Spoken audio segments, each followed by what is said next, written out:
Dracula, Chapter 1. Jonathan Harker's Journal. 3rd of May, Bristitz. Left Munich at 8:35 p.m. on the 1st of May, arriving at Vienna early next morning. Should have arrived at 6:46, but train was an hour late.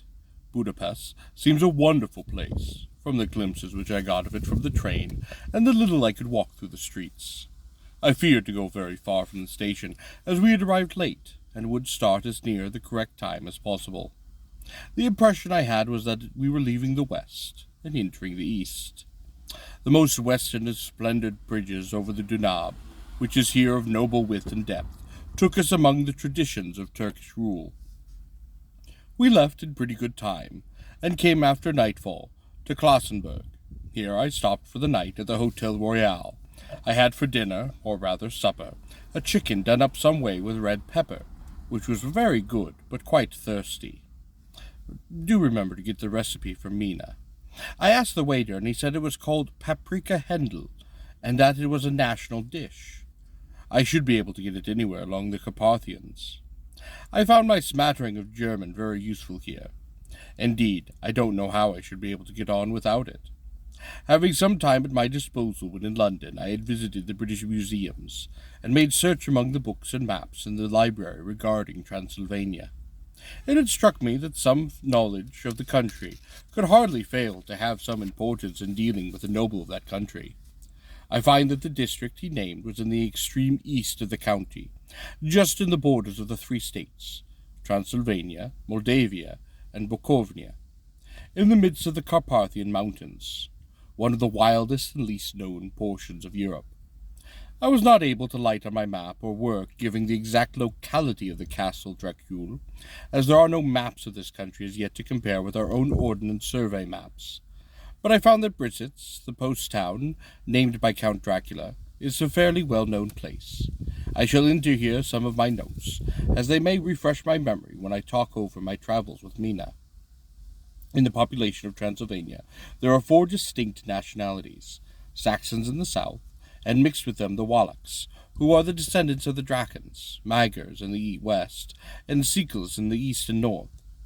I am going among the latter, who claim to be descended from Attila and the Huns.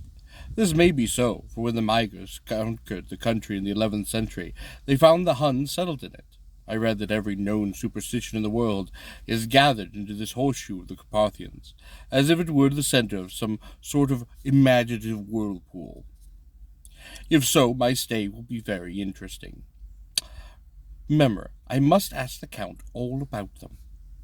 I did not sleep well, though my bed was quite comfortable enough, for I had all sorts of queer dreams. There was a dog howling all night under my window, which may have had something to do with it, or it may have been the paprika, for I had to drink up all the water in my carafe, and was still quite thirsty. Towards morning I slept, and was wakened by the continuous knocking at my door, so I guessed I might have been sleeping soundly then. I had for breakfast more paprika, and a sort of porridge of maize flour, which they said was mamaliga, and eggplant, stuffed with forcemeat, a very excellent dish, which they call implata. I must get this recipe for Mina also. I had to hurry breakfast, for the train started a little before 8, or rather it ought to have done so, for after rushing to the station at 7:30, I had to sit in the carriage for more than an hour before we had begun to move. It seems to me that the further east you go, the more unpunctual are the trains. What ought they be in China? All day long we seemed to dawdle through country which was full of beauty of every kind. Sometimes we saw little towns or castles on the top of steep hills, such as were seen in the old missals.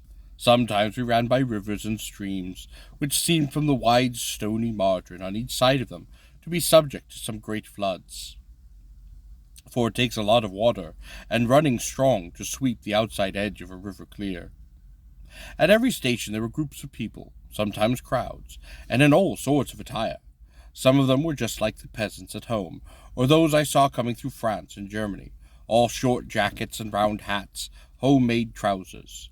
But others were very picturesque. The women looked pretty, except when you got near them, but they were very clumsy about the waist. They had all full white sleeves of some kind or other, and most of them had big belts with a lot of strips of something fluttering about them, like the dresses in a ballet. but of course petticoats under them.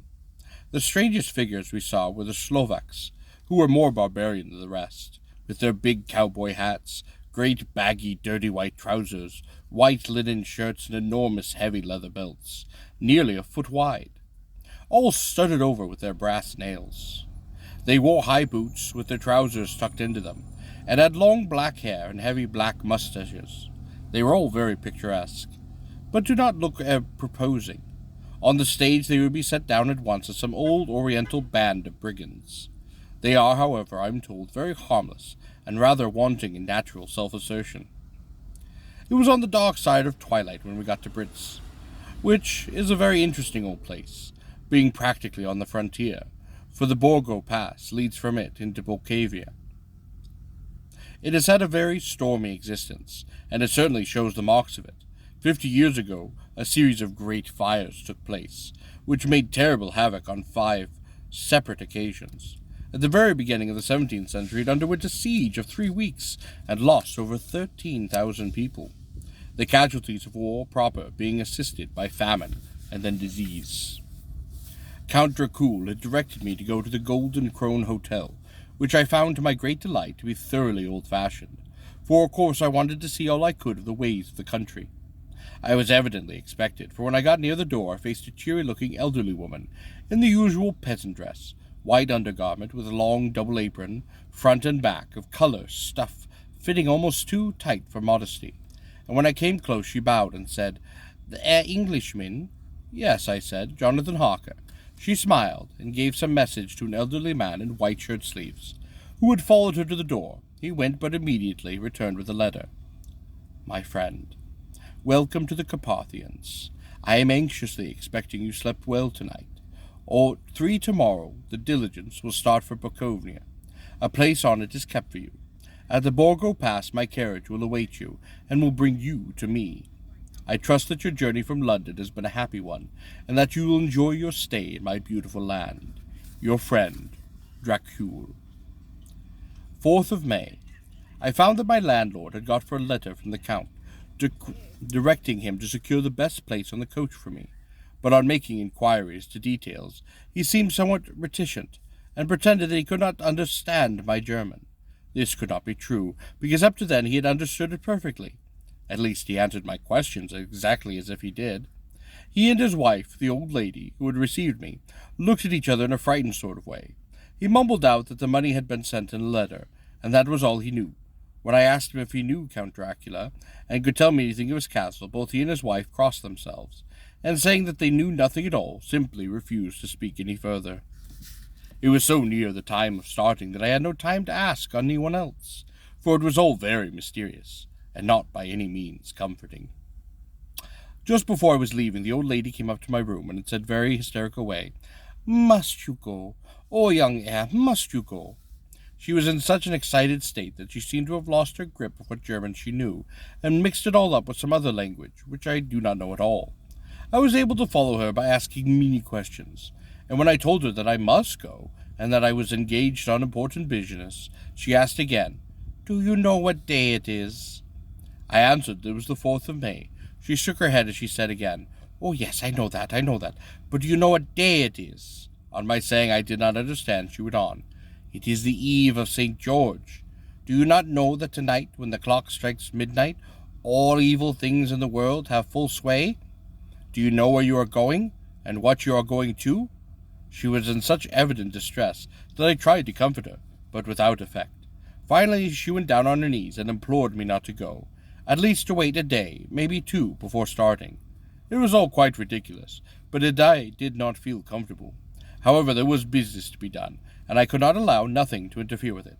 I therefore tried to raise her up, and said as gravely as I could that I thanked her, but my duty was quite imperative, and that I must go. She then rose, dried her eyes, and taking a crucifix from her neck, offered it to me. I did not know what to do, for as an English churchman I have been taught to regard such things as in some measure idolatrous, and yet it seemed so ungracious to refuse an old lady meaning so well and in such a state of mind. She saw, I suppose, the doubt of my face, for she put the rosary round my neck, and said, "For your mother's sake," and went out of the room. I am writing up this part of the diary, whilst I am waiting for the coach, which is, of course, quite late, and the crucifix is still round my neck, whether it is the old lady's fear, or the many ghostly traditions of this place, or maybe even the crucifix itself, I do not know. But I am not feeling nearly as easy in my mind as usual. If this book should ever reach Mina before I do, let it be my goodbye. Oh, here comes the coach. 5th of May, the castle. The grey of the horizon has passed, and the sun is high over the distant horizon, which seems jagged, whether with trees or hills I know not. For it is the far off that big things and little things are mixed. I am not sleepy, and as I am not to be called till I awake, naturally I write till sleep comes. There are many odd things to put down, and lest who reads them may fancy that I dined too well before I left Britain's, let me put down my dinner exactly. I dined on what they call rubber steak, bits of bacon, onion, and beef, seasoned with a red pepper, and strung on sticks and roasted over the fire, in the simple style of the London cat's meal. The wine was golden mousse, which produced a queer sting on my tongue, which is, however, not disagreeable. I had only a couple of glasses of this, and therefore nothing else. When I got on the coach, the driver had not taken his seat, and I saw him talking with the landlady. They were evidently talking of me, for every now and then they looked, and some of the people who were sitting on the bench outside the door, which they called by name, meaning word-bearer, came and listened, and then looked at me, most of them quite pityingly. I could hear a lot of words often repeated, queer words, for there are many nationalities in the crowd. So I quickly got my polyglot dictionary from my bag, and looked them up.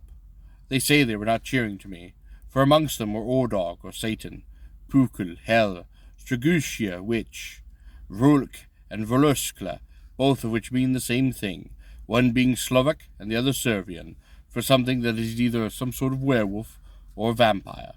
I must ask the Count about these superstitions. When we started, the crowd round the inn door, which by this time swelled to a considerable size, all made the sign of the cross and pointed 2 fingers toward me, and with some difficulty I got a fellow passenger to tell me what they meant. He would not answer at first, but on learning that I was English, he explained that it was a charm, or a guard against the evil eye. This was not very pleasant for me, just starting for an unknown place to meet an unknown man, but everyone seemed so quite kind-hearted, and so sorrowful, and so sympathetic that I could not but be touched. I shall never forget the last glimpse of which I had of the inn-yard, and its crowd of picturesque figures, all crossing themselves as they stood round the wide archway, with its background of rich foliage of Orlander, and orange trees and green tubs clustered in the centre of the yard. Then our driver, whose wide linen drawers covered the whole front of the box seat, Gotze they call them, cracked his big whip over his 4 small horses, which ran abreast, and we set off on our journey. I soon lost sight and recollection of the ghostly fears and the beauty of the scenes as we drove along, although, had I known the language, or rather languages, which my fellow passengers were speaking, I might not have been able to throw them off so easily. Before us lay green sloping land, full of the forests and woods, with here and there steep hills, crowned with the clumps of trees or with farmhouses, the blank gable end to the road. There was everywhere a bewildering mass of fruit blossoms, apple, plum, pear, and cherry, and as we drove by I could see the green grass under the trees, spangled with the fallen petals. In and out among these green hills of what they call here the Mittelland ran the road, losing itself as it swept around the grassy curve, or was shut out by the straggling ends of pine woods, which here and there ran down the hillside like tongues of flame. The road was rugged, but still we seemed to fly over it with feverish haste. I could not understand then what the haste meant, but the driver was evidently bent on losing no time in reaching the Borgo Prund. I was told that this road is in summer time quite excellent, but it had not yet been put in order after the winter snows. In this respect it is different from the general run of roads in the Carpathians, for it is an old tradition that they are not to be kept in too good of order. Of old the Hospadas would not repair them, lest the Turks should think that they were preparing to bring in foreign troops, and so hasten the war which is already really at the loading point. Beyond the green swelling hills of the Mittelland rose mighty slopes of forest up to the lofty steeps of the Carpathians themselves. Right and left of us they towered, with the afternoon sun falling full upon them and bringing out all the glorious colours of this beautiful range. deep blue and purple in the shadows of the peaks, green and brown where grass and rock mingled, and an endless perspective of jagged rock and pointed crags, till these were themselves lost in the distance, where the snowy peaks rose quite grandly. Here and there seemed mighty rifts in the mountains, through which, as the sun began to sink, we saw now and again the white gleam of the falling water. One of my companions touched my arm as we swept around the base of a hill, and opened up the lofty snow-covered peak of a mountain, which seemed, as we wound around our serpent way to the right before us. "Look, it's an Zick. Good seat." Then he crossed himself reverently, as we rounded on our wordless way, and the sun sank lower and lower behind us. The shadows of the evening began to creep around us. This was emphasized by the fact that the snowy mountain tops still held the sunset, and seemed to glow out with a delicate cool pink. Here and there we patched Czechs and Slovaks, all in their picturesque attire, but I noticed that Gutru was painfully prevalent. By the roadside there were many crosses, and as we swept by, my companions all crossed themselves. Here and there was a peasant man or woman kneeling before a shrine, who did not even turn around as we approached, but seemed in their self-surrender of devotion to have neither eyes nor ears for the other world. There were many things new for me. For instance, hyrax in the trees, and here and there very beautiful masses of sweeping birch, their white stems shining like silver through the delicate green of the leaves. Now and again we passed a Lithowagen, the ordinary peasant's cart, with its long snake-like vertebra, calculated to suit the inequities of the road. On this was sure to be seated quite a group of homecoming peasants, the Czechs in all their white, the Slovaks with their colored sheepskins, and the latter carrying lance fashion, their long staves, with axes at the end. As the evening fell, it began to get very cold, and the growing twilight seemed to merge into one dark mistiness. The gloom of the trees, oak, birch, and pine, throw in the valleys which ran deep between the spurs of the hills. As we ascended through the pass, the dark firs stood out here and there against the background of late-lying snow. Sometimes the road was cut through the pine woods that seemed in the darkness to be closing down upon us. Great masses of greyness, which here and there bestrewed the trees, produced a peculiarly weird and solemn effect, which carried on the thoughts and grim fancies engendered earlier in the evening, and when the falling sunset threw into the strange relief the ghost-like clouds which among the Carpathians seemed to wind ceaselessly through the valleys.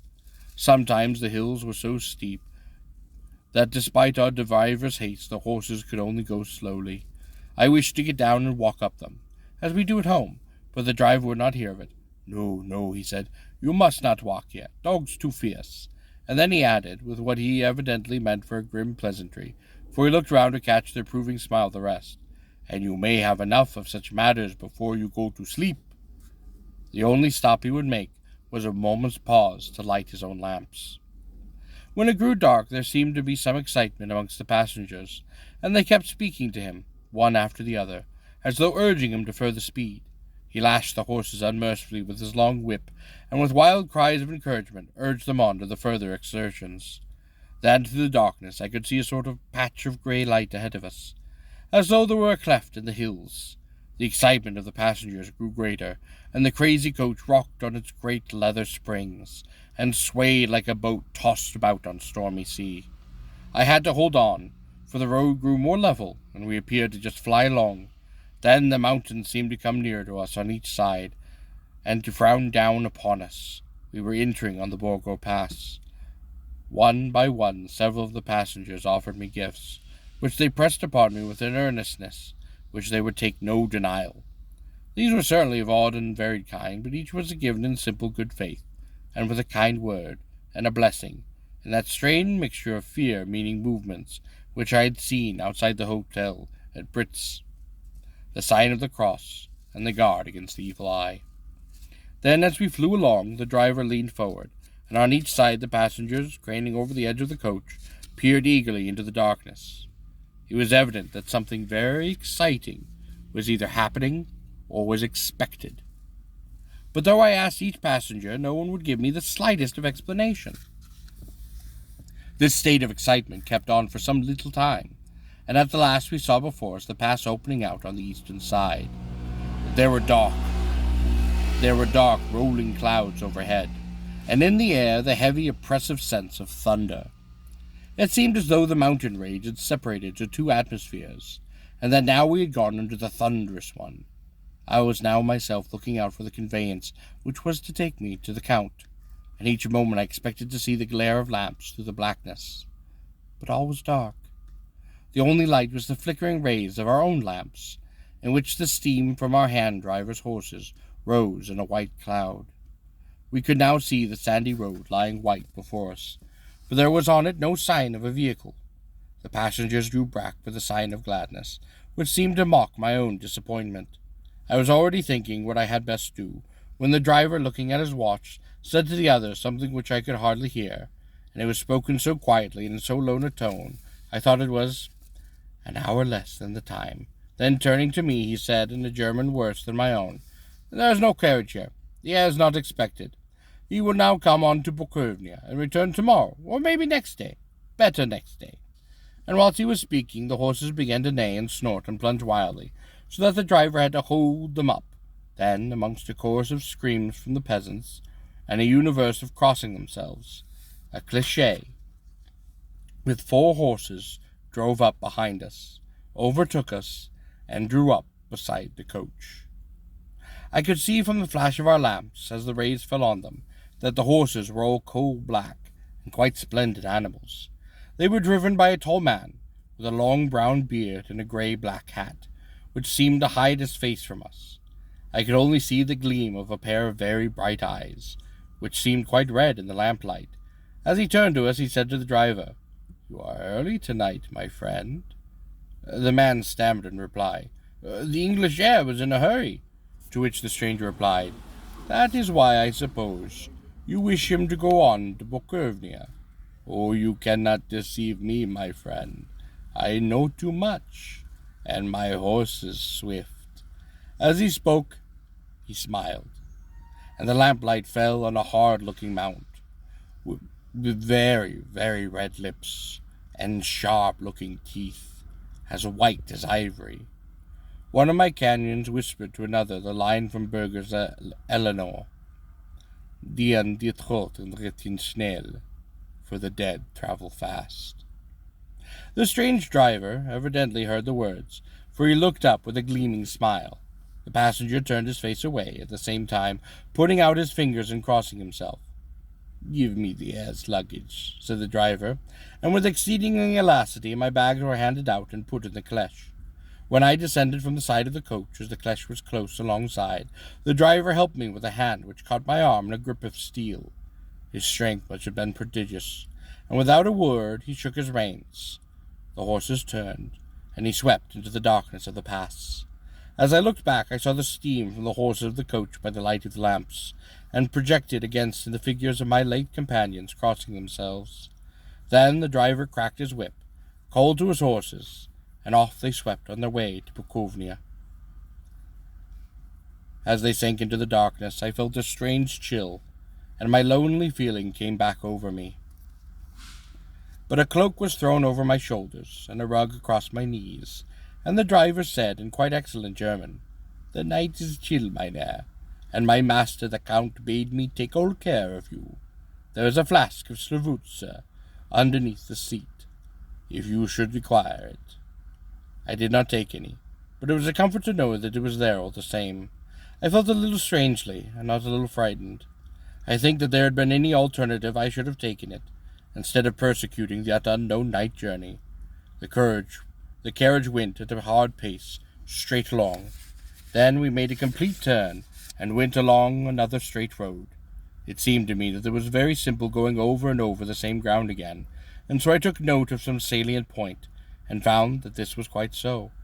I would have liked to ask this driver what this all meant, but I really feared to do so, for I thought that, placed as I was, any protest would have had no effort in case, and there had been no intention to delay.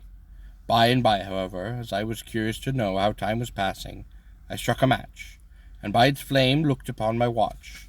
It was within a few minutes of midnight. This gave me a sort of shock, for I suppose the general superstition about midnight was increased by my recent experiences, and I waited with a sick feeling of suspense. Then a dog began to howl somewhere in the farmhouse, far down the road. long agonized wailing as if from fear. The sound was taken up by another dog, another and another, till borne on the wind which now sighed softly through the pass, a wild howling began, which seemed to come from all over the country, as far as the imagination would grasp it through the gloom of the night. At the first howl the horses began to strain and rear, but the driver spoke to them soothingly, and they quieted down, but shivered and sweated as though they run away from the sudden fright. Then far off in the distance, from the mountains on each side of us, began a louder and much more sharp howling. Wolves, which affected both the horses and myself in quite the same way, for I was minded to jump from the cleche and run, and whilst they reared again and plunged madly, so that the driver had to use all of his great prodigious strength to keep them from bolting. In a few minutes, however, my own ears grew accustomed to the sound, and the horses so far became quiet that the driver was able to descend, and to stand before them. He petted and he soothed them, and whispered something in their ears, as I have heard of horse-tamers doing, and with extraordinary effect, for under his caresses they became quite manageable again, though they still trembled. The driver again took a seat, and shaking his reins, started off at a great pace. This time, after going to the far side of the pass, he suddenly turned down a narrow roadway, which ran sharply to the right. Soon we were hemmed in with trees, which in places arched right over the roadway, till we passed as through a tunnel, and great frowning rocks guarded us boldly on either side. Though we were in shelter, we could hear the rising wind, for it moaned and whistled through the rocks, and the branches of the trees crashed together as we swept along. It grew colder and colder still, and fine powdery snow began to fall, so that soon we and all around us were covered in a white blanket. The keen wind still heard the howling of the dogs, though this grew fainter as we went on our way. The baying of the wolves sounded nearer and nearer, as though they were closing around us on from every side, and I grew dreadfully afraid, and the horses shared my fear. But the driver was not in the least disturbed. He kept turning his head to left and to right, but I could not see anything through the darkness. Suddenly, away on our left, I saw a faint flickering blue flame. The driver saw it at the same moment, and he at once checked the horses, and, jumping to the ground, disappeared into the darkness. I did not know what to do. The less was the howling of the wolves grew closer, but while I wondered, the driver suddenly appeared again, and without a word took a seat, and he resumed our journey, and I think I must have fallen asleep, for I kept dreaming of the incident. It seemed to be repeated endlessly, and now looking back, it was all like some sort of awful nightmare. Once the flame appeared so near the road that even the darkness around us I would watch the driver's motions. He went rapidly to where the blue flame arose, but it must have been very faint, for it did not seem to illuminate the place around it at all, and gathering a few stones, formed them into some device. Once there appeared a strange optical effect, and when he stood between me and the flame, he did not obstruct it, for I could see its ghostly figure all the same. This quite startled me, but as the effect was only momentarily, I took it with my eyes deceived me, straining through the darkness. Then for a time there was no blue flame, and we sped onwards through the gloom, with the howling of the wolves around us, as though they were following in a moving circle. At last there came a time when the driver went further afield than he had yet gone, and during his absence the horses began to tremble worse, and ever to snort and scream with fright. I could not see any cause for it, for the howling of the wolves had ceased altogether, but just then the moon, sailing through the black clouds, appeared around the jagged crest of a beetling, pine-clad rock, and by its light I saw around us all a massive ring of wolves, white teeth and lolling red tongues, long sinewy limbs and shaggy hair. They were 100 times more terrible in the grim silence which held them than ever when they howled. For myself, I felt a sort of paralyze of fear. It is only then, when a man feels himself face to face with such horrors, that he can understand their true import. All at once the wolves began to howl as though the moonlight had some peculiar effect on them. The horses jumped, and they reared, and they looked helplessly around with eyes that rolled in a very painful way to see. But the living ring of terror encompassed them on every side, and they had a preference to remain within it. I called for the coachman to come, for it seemed to me that our only chance was to break out through the ring, and to aid his approach I shouted and beat the side of the cleche, hoping by the noise to scare a wolf from that side, so as to give him a chance of reaching the trap. How he came there, I know not, but I heard his voice raised in a tone of imperious command, and looking towards the sound, I saw him stand in the roadway. As he swept his long arms, as though brushing aside some impalpable obstacle, the wolves fell back and back further still. Just then a heavy cloud passed across the face of the moon, so they were once again gone in darkness. When I could see again, the driver was climbing into the cleche, and the wolves had all but disappeared. This was all so strange and uncanny, and a dreadful fear came upon me, and I was afraid to speak or move. The time seemed interminable as we swept on our way, now in almost complete blackness, for the rolling clouds obscured the moon. We kept ascending. Suddenly I became conscious of the fact that the driver was in act of pulling up the horses in the courtyard of a vast and ruinous castle, from whose tall black windows came no ray of light, and whose broken battlements showed a jagged line against the dark, moonlit sky.